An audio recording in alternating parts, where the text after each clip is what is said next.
Jadi, sudah sampai mana hubungan lo sama bos lo yang tampan itu? Ya, gitu deh.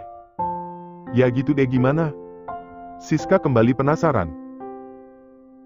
Saat ini kami tengah duduk di teras sambil makan mie ayam, Mama sedang pergi mengaji mingguan di masjid komplek, Oka belum pulang sekolah, sedangkan aku libur, dan karena ini hari Rabu jadi bos masuk kerja, alhasil yang selalu siap sedia menemaniku hanya Siska. Jangan kalian pikir Siska itu pengangguran. Bukan. Dia itu pebisnis sejati, dia menyediakan apa saja yang kita perlukan.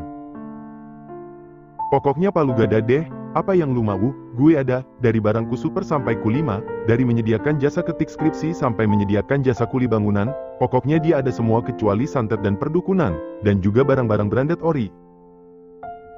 Ya, maklum saja karena modal kami yang tak seberapa.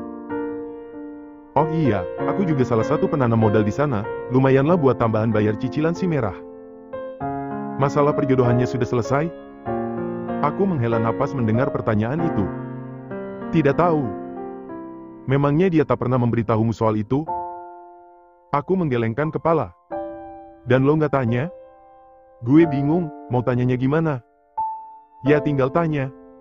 Ya gimana? Ya tanya. Iya, Munaroh, tanyanya gimana? Bagaimana gue ngomongnya? Seruku sedikit kesal membuatnya berpikir. Gampang. Jawabnya setelah terdiam berpikir beberapa saat membuatku menatapnya penasaran. Bagaimana? Ya tanya saja, masalah perjodohannya bagaimana? Sudah selesai belum? Gampang kan? Ujarnya santai sambil kembali menyuap mie ayam. Ya, memang semudah itu, tapi percayalah kalimat sederhana itu sangat sulit diucapkan. Kalau gue tanya gitu masalah nggak ya? Masalah kenapa? Justru kalau Elo nggak tanya, itu bakal jadi masalah buat lo. Memangnya mau sampai kapan hubungan lo sama dia seperti ini? Aku menghela napas. Gue juga tidak mau seperti itu, sis, tapi kalau gue keseringan tanya gitu kesannya gue tertalunekan dia nggak sih? Karena gue tahu ini bukan hal mudah juga buat dia ngomong sama orang tuanya, dia juga pasti nunggu waktu yang tepat buat ngomongin masalah ini sama mereka. Dan, waktu yang tepat itu kapan? Aku terdiam tak bisa menjawab pertanyaan sederhana itu.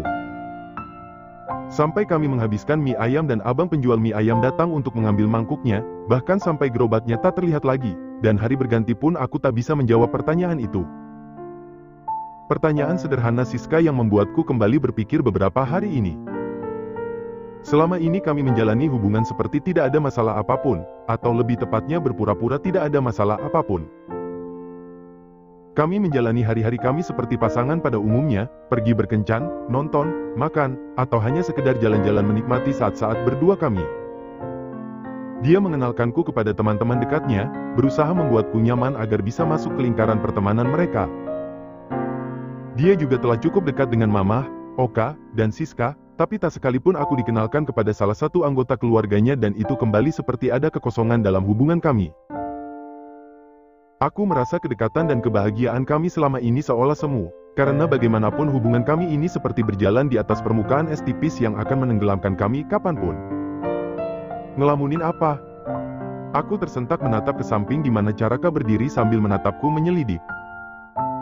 Saat ini aku tengah berada di rooftop menikmati malam di waktu istirahatku, sedangkan dia sudah selesai bekerja, dasinya sudah terlepas, rambutnya sudah sedikit berantakan, lengan kemejanya sudah dilinting hingga 3/4, terlihat santai dengan sebatang rokok di sela jari yang sesekali dia hisap. Tidak, jawabku sambil kembali menatap ke kejauhan di mana terlihat air mancur menari yang berubah warna di taman lapangan banteng, dan jalanan sudah benar-benar sepi, hanya sesekali terlihat 1-2 kendaraan yang melintas, angin pun terasa semakin dingin berhembus di antara kegelapan malam. Kamu itu tidak bisa berbohong. Itu tandanya aku orang yang jujur. Bos tertawa sambil membuang rokoknya kemudian menginjaknya sebelum dia melangkah mendekat untuk memelukku dari belakang membuatku tersenyum walau awalnya sedikit terkejut. Dingin?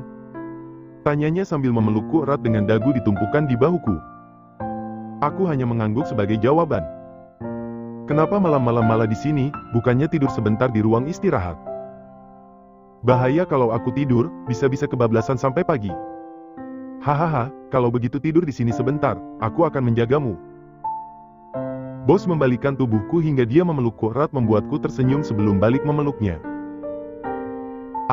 Wangi ini, wangi parfum yang menjadi khas seorang Caraka benua. Wangi yang lembut, tapi terkesan maskulin juga sangat menenangkan, membuatku tanpa sadar tersenyum sambil memejamkan mata. Hidungku mencium dalam wangi parfum yang pasti ori dan mahal karena masih bertahan dari pagi sampai sekarang sudah lebih dari tengah malam. Berbeda dengan parfumku yang kubeli di toko parfum isi ulang langganan Siska di daerah Condet, yang hanya bertahan beberapa jam dan wanginya akan kabur setelah tertiup angin. Kenapa belum pulang? Apa ada masalah di kantor? Tanyaku dengan mata terpejam. Ada sedikit masalah, tapi aku sudah membereskannya dan malam ini aku menginap di sini. Aku mengangguk mengerti. Caraka memang memiliki sebuah kamar pribadi di hotel ini, di penthouse malah. Tapi dia lebih suka pulang ke apartemennya daripada menginap di hotel, alasannya karena dia merasa kalau menginap di sini itu sama saja dia menginap di kantor. Tidak bisa istirahat. Jadi apa yang kamu pikirkan dari tadi? Sebelah tangannya mengelus rambutku membuatku semakin mengantuk. Apa kamu memikirkan tentang kita? Aku mengangguk sebagai jawaban. Tentang perjodohanku, Aku kembali mengangguk. Jangan terlalu memikirkannya, aku telah mengurusnya. Aku meregangkan pelukan kami untuk menatapnya dengan terkejut karena mendengar ucapannya. Maksud kamu telah mengurusnya? Beberapa hari yang lalu aku menemui Big Boss untuk mengatakan kalau Big Boss tidak mau memutuskan perjodohanku, maka aku yang akan langsung berbicara dengan keluarga Anggi untuk menolak perjodohan ini. Kantukku seketika hilang mendengar ucapan Caraka yang juga tengah menatapku. Terus, Caraka kembali menarikku ke dalam pelukannya. Jawab dulu. Aku menjauhkan badanku membuatnya tertawa. Kan bisa ngobrolnya sambil pelukan seperti tadi, kapan lagi coba bisa meluk kamu, biasanya juga galak banget. Tadi karena ngantuk, sekarang sudah tidak mengantuk lagi. Cekak. Dia berdecak sambil menyandarkan tubuhnya ke pagar beton, membuatku berdiri di depannya penasaran. Lanjutkan yang tadi. Iya sudah sini atuh kalau mau dilanjutin mah. Dia kembali menarikku ke dalam pelukan membuatku memukul dadanya sambil menjauh. Raka, serius? Oh iya, setelah hari di mana aku memutuskan untuk mengikuti kata hatiku, aku memutuskan untuk memanggilnya Raka. Awalnya aku ingin memanggilnya Benua, karena di kantor dia dipanggil Pak Benua, tapi kata dia, Benua itu adalah nama yang biasa digunakan kebanyakan orang yang tak begitu dekat dengannya. Sedangkan keluarga dan sahabat memanggilnya Caraka atau Raka. Jadi aku memutuskan memanggilnya Raka, tanpa embel-embel mas, akang, abang, atau yang lainnya. Bukan tidak mau, hanya saja mungkin nanti akan ada waktunya aku memanggilnya, Kang Raka. Atau Mas Raka. Atau mungkin Bang Raka. Iya, itu nanti setelah semuanya serba jelas. Hahaha, iya, sayang, apa sih? Dari tadi juga aku serius. Lanjutin yang tadi, terus bagaimana jawaban Big Boss? Dia terdiam beberapa saat kemudian menggenggam kedua tanganku sebelum akhirnya berkata. Mereka ingin bertemu denganmu. Apa? Mereka mengundangmu untuk makan siang bersama. Apa? Sabtu besok. Apa? Besok, aku akan menjemputmu untuk bertemu dengan keluargaku. Dia masih berbicara dengan santai tak peduli aku yang kini menatapnya tajam dengan degup jantung yang tiba-tiba tak beraturan. Kenapa baru memberitahu sekarang? Seharusnya kamu memberitahuku lebih awal. Surprise. Serunya santai dengan senyum lebar membuatku ingin sekali mencakar wajahnya.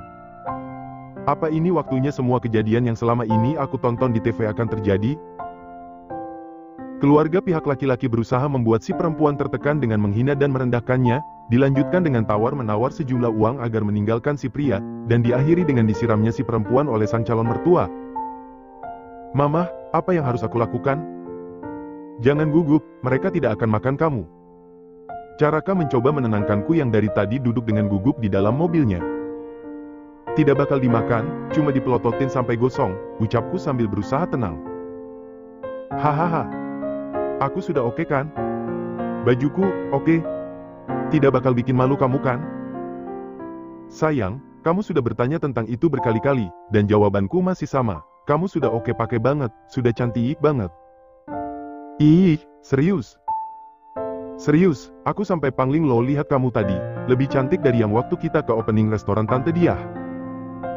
Aku tersenyum malu mendengar pujiannya. Aku memang sedikit berdandan hari ini, dan semua karena the one and only my bestie Siska. Kali ini aku benar-benar harus berterima kasih padanya, dan bersyukur karena memiliki sahabat yang punya toko palu gada. Sepulang dari kerja, pagi-pagi aku langsung menggedor rumahnya, walaupun ngomel-ngomel karena dipaksa bangun. Namun setelah mendengar ceritaku kalau hari ini aku akan makan siang dengan keluarga Caraka, dan bingung karena tak tahu harus pakai baju apa. Aku tak mungkin memakai pakaian yang sama seperti saat pembukaan rumah makan mamanya Abi kan? Dan tak memungkinkan juga untuk belanja karena tidak ada waktu. Jadi, Siska adalah satu-satunya harapan. Dan seperti yang kuduga dia ikutan heboh mencari pakaian untukku dengan menghubungi beberapa toko rekanannya. Alhasil aku mendapatkan dress cantik berwarna peach dengan panjang di bawah lutut yang terlihat sederhana dan sopan, cocok untuk acara makan siang. Siska bahkan ikut heboh mencari sepatu dan tas yang cocok dengan bajuku. Kali ini aku lebih lama mematut diri di depan kaca daripada saat pertama Caraka mengajakku bertemu dengan teman-temannya, karena ini adalah pertempuranku yang sebenarnya, jadi persiapanku pun harus lebih matang lagi. Jantungku semakin berdetak cepat ketika mobil memasuki kawasan elit yang cukup terkenal di bilangan Menteng, Jakarta Pusat. Setelah melewati gerbang kompleks yang mewah dengan pengawasan ketat, kini aku benar-benar dibuat menganga dengan besar dan megahnya rumah-rumah yang ada di samping kanan, kiri jalan yang dipisahkan oleh pohon palem yang ditanam sebagai separator. Rumah-rumah itu terlihat mengintimidasi, dengan gerbang tinggi membuatnya terlihat sepi seolah terisolasi dari dunia luar. Aku tak mau punya rumah di sini, ucapku masih dengan mata menatap kanan, kiri jalanan. Kenapa? Sepertinya tak punya tetangga, kalau ada apa-apa bakal susah kalau tidak punya tetangga. Jawabku masih menatap rumah mewah itu. Terus tidak ada tukang bakso, mie ayam, bubur, siomay, sama es dawet atau cincau yang lewat, menyiksa banget itu. Hahaha. Caraka hanya tertawa mendengarku. Tapi di sini, emak-emaknya tak ada yang menggosip di tukang sayur kalau pagi. Hahaha, iya sih, tapi itu adalah salah satu seni dalam bertetangga, bukan cuma bergosip saja, tapi kami pun saling tolong-menolong, kalau ada apa-apa tetangga langsung cepat-cepat bantu, bahkan kami bisa tukaran masakan ataupun minta bumbu dapur kalau misalnya habis, itu enaknya tinggal di perkampungan. Caraka terlihat mengangguk-anggukan kepala, kami kini melewati sebuah taman lengkap dengan jogging track dan danau buatan, tak jauh dari sana terdapat 2 lapangan tenis dan 1 lapangan basket. Bisa kubayangkan Caraka muda bermain basket di sana bersama teman-temannya, pasti terlihat keren. Sudah tidak begitu tegangkan sekarang? Caraka bertanya sambil menatapku.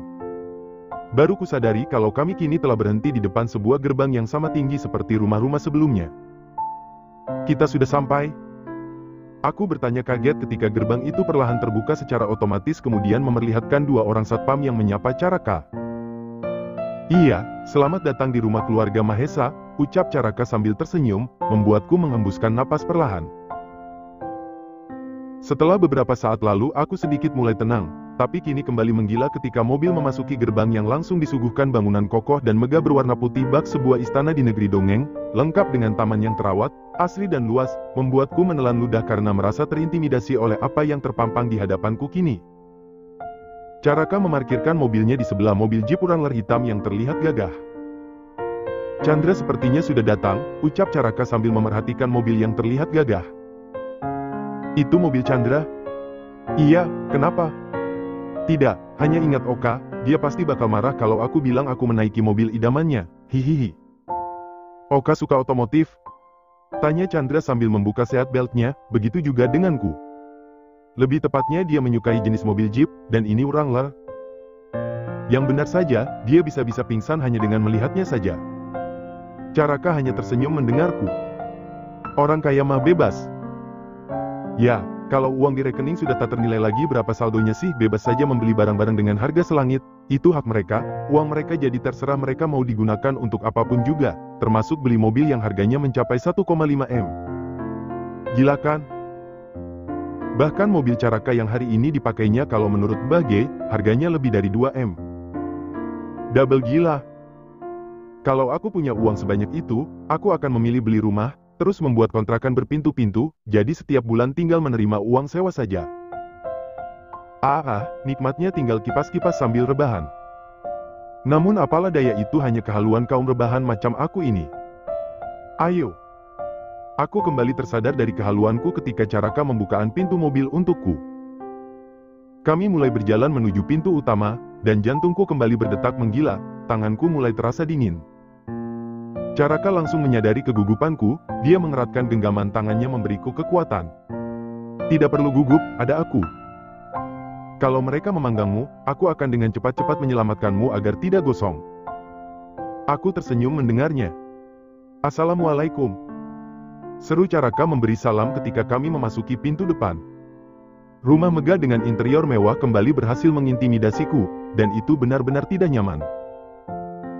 Aku ingin kabur dari sana, tapi genggaman tangan Caraka kembali memberiku semangat, membuatku mengurungkan niatku untuk balik kanan keluar dari sana. Waalaikumsalam, Kakak Ang. Seorang gadis yang sangat cantik tersenyum lebar menyambut sambil berlari ke dalam pelukan Caraka yang tertawa memeluknya dengan sebelah tangan, tanpa melepaskan genggaman tangan satunya lagi dari tanganku. Kapan pulang? Tanya Caraka setelah gadis dengan hidung bangir, kulit putih bersih, rambut hitam panjang itu melepaskan pelukan. Kemarin malam, Mama kemarin memberitahuku kalau hari ini Kakang akan memperkenalkan seseorang.